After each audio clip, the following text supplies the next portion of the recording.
So, enmeshment is just way too interesting, and I decided to make another video about it. Specifically in regards to the end of enmeshment, um, which, by the way, I am not at the end of enmeshment. I am learning a lot about enmeshment. This video is going to be about what I think, like, healing from enmeshment, and no longer, you know, being caught in the web that is enmeshment, what all that stuff is like. Um, there are some really fascinating things that I've been learning about enmeshment, and I think that I may have actually talked about this in one of the past videos, but enmeshment and codependency, they kind of go hand in hand. In enmeshment, there is two things in regards to the self. There is the loss of self when a person abandons themselves for somebody else, or, like self sabotages for somebody else, or externally, of course, they gain self from somebody else, right? And that's where the codependency, I believe, comes into play, where it's like, um, how you see me is how I see me, right? That's codependency. How you feel about me is how I feel about me. Um, so yeah, enmeshment is really just like I don't even know if this is a word, but the tanglement. Um, I'll just go with the tangling of boundaries, the blurring of boundaries. Um, everyone's shit is everyone's shit. There's no like separation. Like there's no like, okay, that's your shit and this is my shit. I'm going to trust you to take care of your shit and I'm going to take care of my shit. There's none of that. Everyone's shit is just all tangled together. That's pretty much what enmeshment is. And of course, along with enmeshment, there is no opportunity for individuation or differentiation. So, um, differentiation, let's kind of look at it in a much more, I don't know if this is the right word to use, but like explicit way. At a very young age, we don't know the difference between our mouth and our ass, right? Like we're learning about ourselves in the world, right? In differentiation, having the capacity to know the separation between self and other is what this is all about. And that's why I brought up the comparison of, the explicit comparison of not knowing the difference between your mouth and your ass, because a lot of people, when they're raised in systems of enmeshment with codependency, there tends to be this whole thing of, um, not so much self and other, because that would be the opposite of all this. That would be healthy boundaries. But instead, extensions. So in the family, the members are extensions of each other. This is why individuality is not encouraged, because if one of them tries to think for themselves, right? If they try to form their own beliefs and opinions, likes, dislikes, wants, and needs, separate from the system, then that would be individuation, right? But the differentiation aspect here that's crucial, that people in systems of enmeshment don't get until they realize what has happened and what system they were, originated from. So, the differentiation is a key player here, and that is what allows somebody to be able to, well, of course, both individuation and differentiation together. These are the things that allow a person to be able to be like, oh, okay, self, and other. My shit, your shit. And another thing, too, by the way, and I'm realizing now that I have not experienced a lot of this in my life, which kind of sucks, actually. being able to trust somebody to take care of their own shit.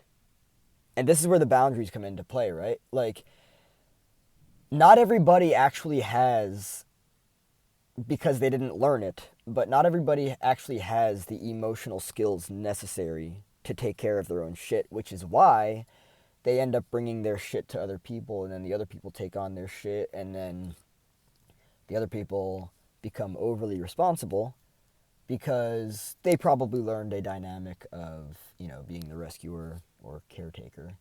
But that's what the differentiation thing is. It's kind of like, all right, here's my mouth, here's my ass, right? Here's me, and there's you. Separation, right? That doesn't get to be had. Again, in systems of enmeshment, there are like no boundaries. And there's like over oh, I'm trying to make sure I say this the correct way. There are dynamics that are like overly emotional, right? And it's fascinating too. Like, I've seen it happen, and I'm like, right? It's kind of strange. But what I want to explore is the meeting of the self, which, by the way, again, just to clarify, I am still learning a lot about enmeshment, and I am not at the ending of enmeshment. I have not healed from enmeshment. I am more so just like seeing the effects, and kind of here's the interesting thing. Looking at the meeting of the self, right? Healing from enmeshment is literally the meeting of the self. And the reason being is because, like, in enmeshment, what happens to a person, because they don't get to be an individual, they don't get to individuate and differentiate, they end up playing roles from a very early age. And these roles can quite often be, like caretaking, rescuing, like I was saying before.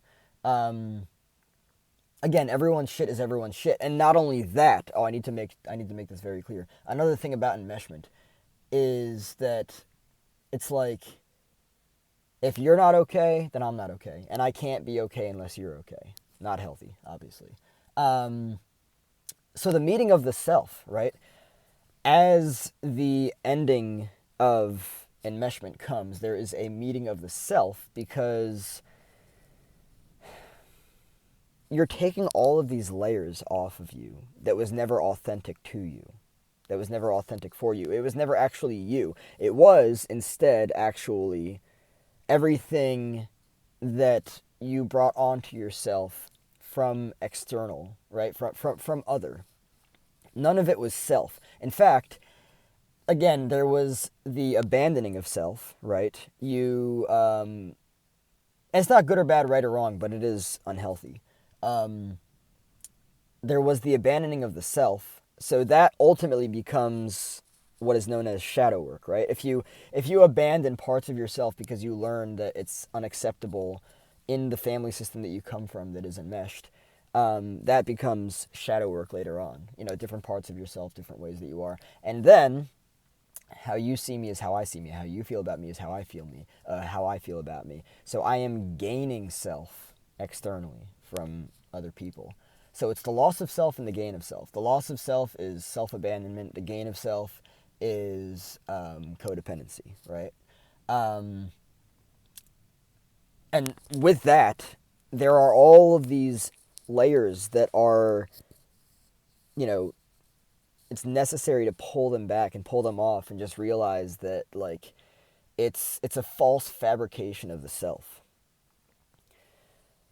In systems of enmeshment, people can't be themselves. They have to conform to the beliefs and ideals. It's like, consider a system of enmeshment, a family, like a blob of homeostasis.